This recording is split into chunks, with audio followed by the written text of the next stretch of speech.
The policy question. How much money are you thinking of giving people in Greenland to get them on board with a possible U.S. I'm not talking about money for Greenland yet. I might talk about that. But right now, we are going to do something on Greenland, whether they like it or not, because if we don't do it, Russia or China will take over Greenland, and we're not going to have Russia or China as a neighbor. Okay?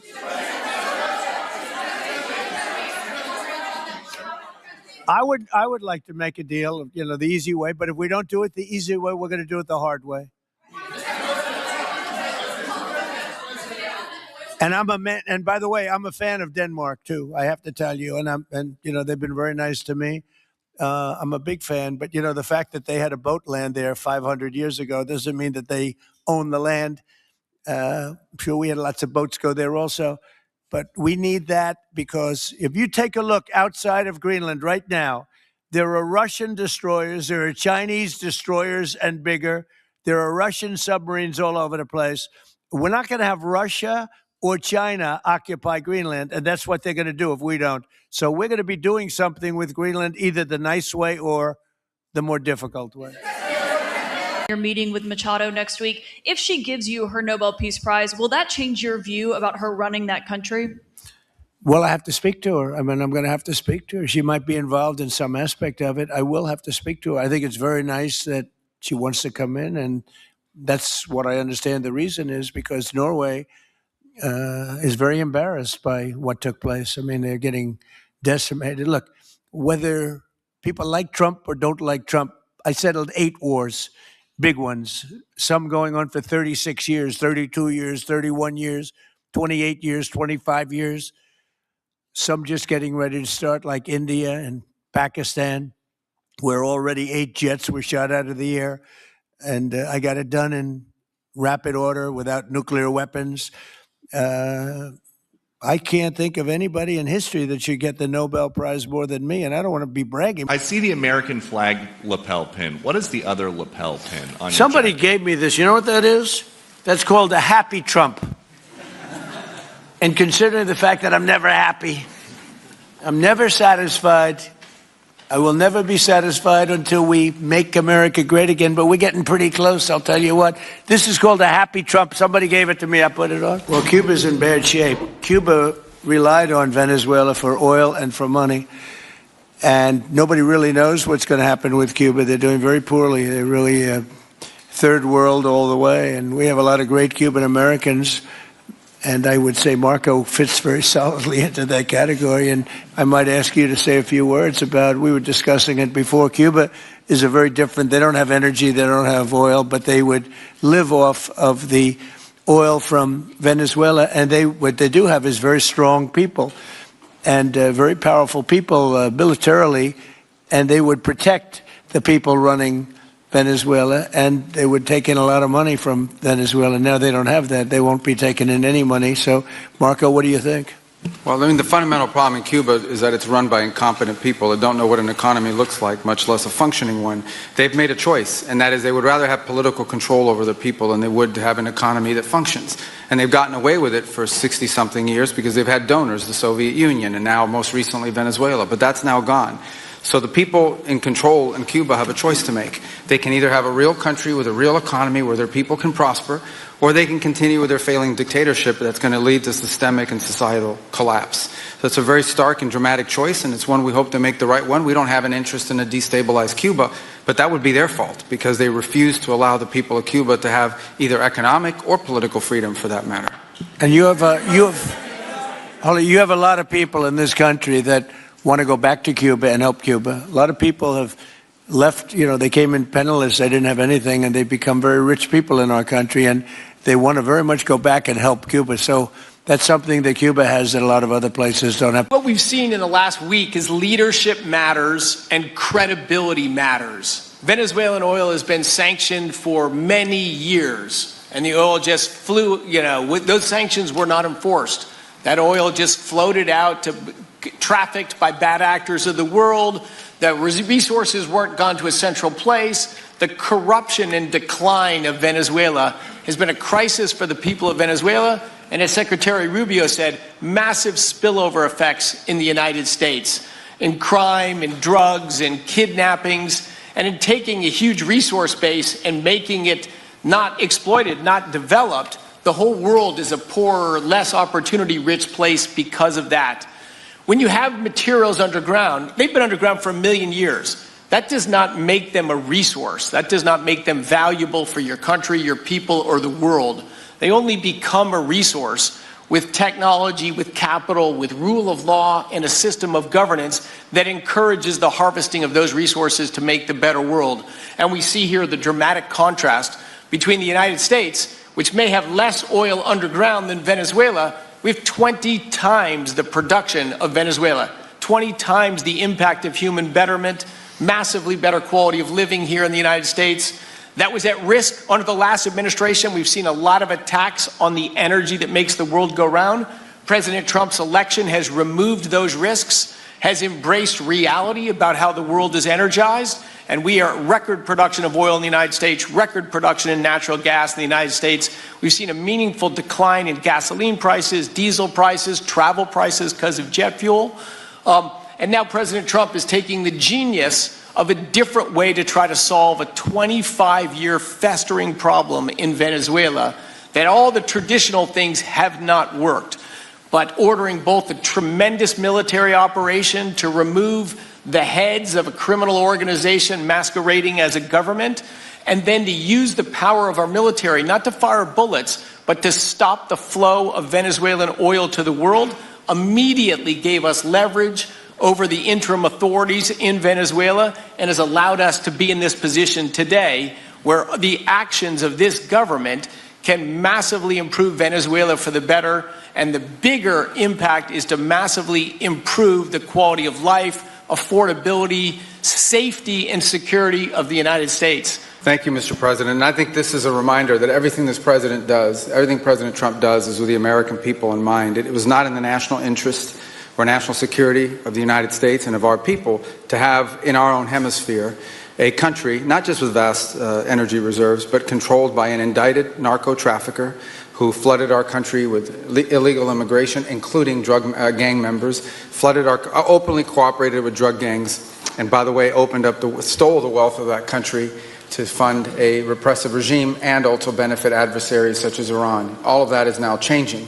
As part of this process, the first phase, of course, is the phase we're in now, which is the stabilization phase. We did not want to see destabilization in the country. We're working very cooperatively with the interim authorities there to provide a market for the sale of the wealth of Venezuela in such a way that benefits the people, both of the United States, but also the people of Venezuela. And as a reminder to everyone, the president announced this just 2 days ago. Every penny, everything they buy with the money that they're making from the oil now, Mr. President, will be bought from America. And that includes everything from equipment for the oil industry to food to medicine and everything in between.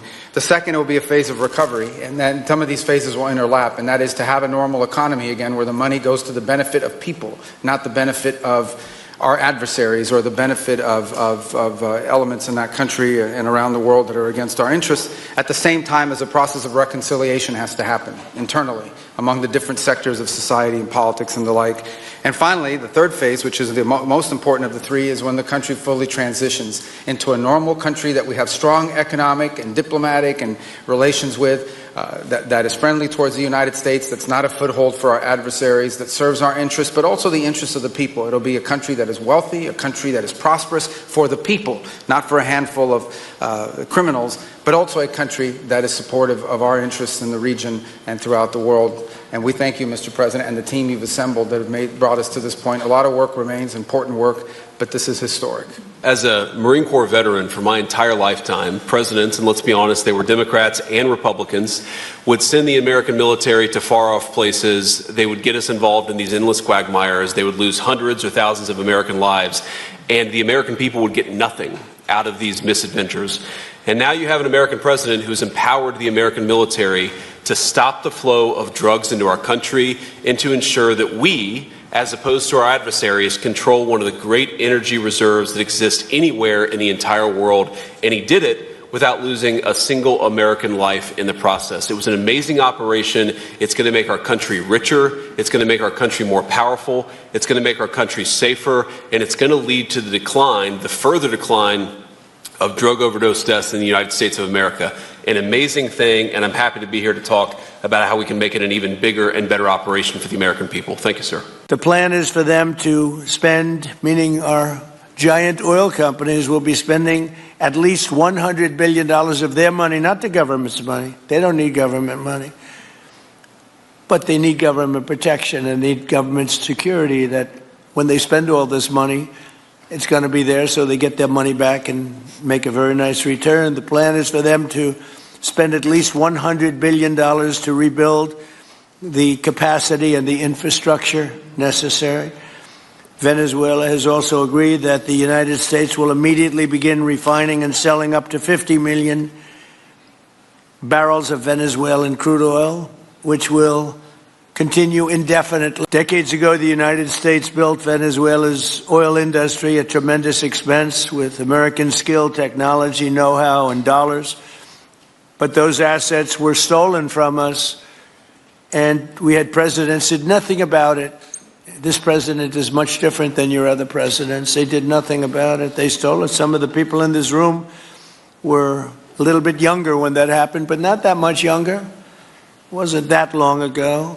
But they stole our assets like we were babies, and the United States did absolutely nothing about it. So now we're doing everything about it. Now we're doing 500% about it, but it's a long time after the act took place.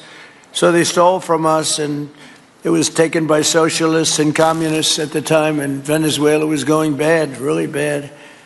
And as much oil as they have, they're producing almost nothing, which is just a system. So we're really, if you look at it, we're taking back what was taken from us. As you know, last week, the United States Armed Forces performed one of the most spectacular military operations in American history, apprehending the outlaw dictator Nicolas Maduro for his crimes against the United States, crimes for which he has now been indicted and is in federal court awaiting trial. And he killed many people, millions of people, actually, and allowed jails, prisons, mental institutions, insane asylums, drug dealers, drug addicts to pour into our country totally unchecked because of Sleepy Joe Biden's policy of open borders, the stupidest thing I've ever seen. We're getting them all out.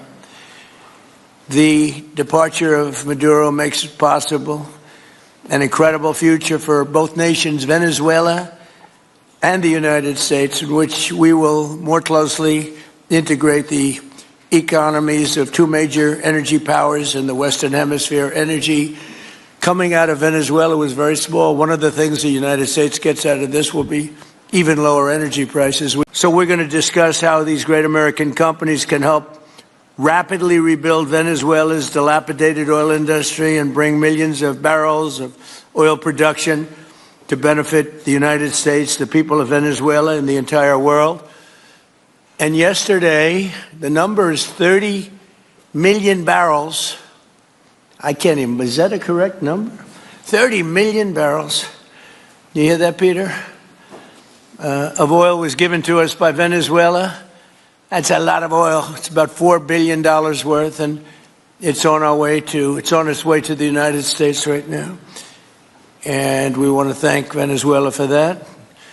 And we're working very well with them, obviously, or they wouldn't have been so generous. But they respect us again. They didn't respect us at all before. Thank you, Mr. President. And I think this is a reminder that everything this president does, everything President Trump does, is with the American people in mind. It was not in the national interest or national security of the United States and of our people to have in our own hemisphere a country, not just with vast energy reserves, but controlled by an indicted narco-trafficker who flooded our country with illegal immigration, including drug gang members, openly cooperated with drug gangs, and by the way, stole the wealth of that country to fund a repressive regime and also benefit adversaries such as Iran. All of that is now changing.